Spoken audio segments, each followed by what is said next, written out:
44-nji bölek hormatly Molla Ahmed Ahun Gurbanpur tagsiryň bid'atlar zahir bolanda alymlar ilmini neşr etmeli diýen peýgamberiň desturuny okuýdyk diýen sesiniň jogabyasy. Bid'atlar zahir bolanda alymlar ilmini neşr etmeli diýen peýgamberiň desturuny okuýdyk. Hamidan we musalliyan hormatly Molla Ahmed Ahun Gurbanpur tagsir. Sen aýtýarsyň ki bid'atlar zahir bolanda alymlar ilmini neşr etmeli diýen peýgamberiň desturuny okuýdyk diýip aýtýarsyňyz. Bid'atlary red etmeli diýen Peýgamber aleyhissalamyň hadisini kança mykdar amal edip bid'atlary red etdiňiz? Ýa-ha Türkmen Sahra Iranda bid'at we nofida iş ýokmy? Rabiul Awwal ayda mawludxanlyk üçin taam bişirip we Peýgamber aleyhissalam üçin yerimizden turup hoş geldiňiz aýdaly diýip aýtýan mollanemalar bar eken. İranda tahniki subutu bardır. Hormatly ahunda da şöyle bid'at seyyileri hem red etdiňizmi? Ýa-ha mawludxanlyk üçin taam bişirmek we mahfil tutmak we hoş geldiňiz unwanly şiir okuýmak bu zatlar bid'at bolýarmy? Baýat şol okuýdyk diýen hadisiňizge binaen şol bid'atlary hem red etseňiz. Weýne hem Muharramul Haram aýyň 10-njy gününde azadarlyk etmek şeriatda bid'at dälmi? Şol bid'atny hem red etdiňizmi? Baýat şol okuýdyk diýen hadisiňizge binaen şol bid'atlary hem red etseňiz.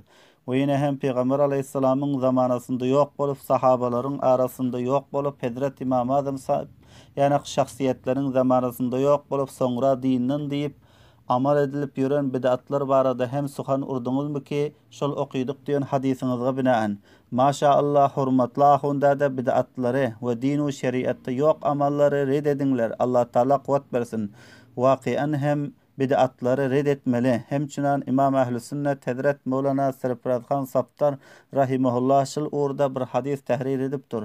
An Muaz ibn Jebel'in qala Rasulullah sallallahu aleyhi ve sellem iza hadasa fi ummati el-bida'u وشتم أصحابي فليظهر العالم علمه فمن لم يفعل فعليه لعنة الله والملائكة والناس أجمعين. إرشاد الشيعة 76. صفحة. Hazrat Muaz bin Jebel radiyallahu anhudan merwidir. Aýtdy Muaz bin Jebel aýtdy Rasulullah sallallahu aleyhi ve sellem wagty ki meniň ummatymda bid'atlar zahir bolsa we meniň sahabalaryma sögülse bes baýat zahir etsin alim öz ilmini. Bes bir adam iki bir alimi iki etmese şone. Bes bardır şol alimga Allah Taalanyň laneti we feristeleriň laneti we hemme merdimleriň laneti. Binaen şol jehatle ulama-i haqqaniler, ulama-i waqiiler Allah Taalanyň lanetine galmaýyn diýip we feristeleriň we umum merdimleriň lanetine galmaýyn diýip bid'atlary red etýärler. Hormatly ahunda da Gurbanpur tagsir şol okuýdyk diýen hadisiňizge amal edip bid'atlary red edipdir. Maşallah. Ýöne lima taquluna ma la tef'alundan bolamasyn.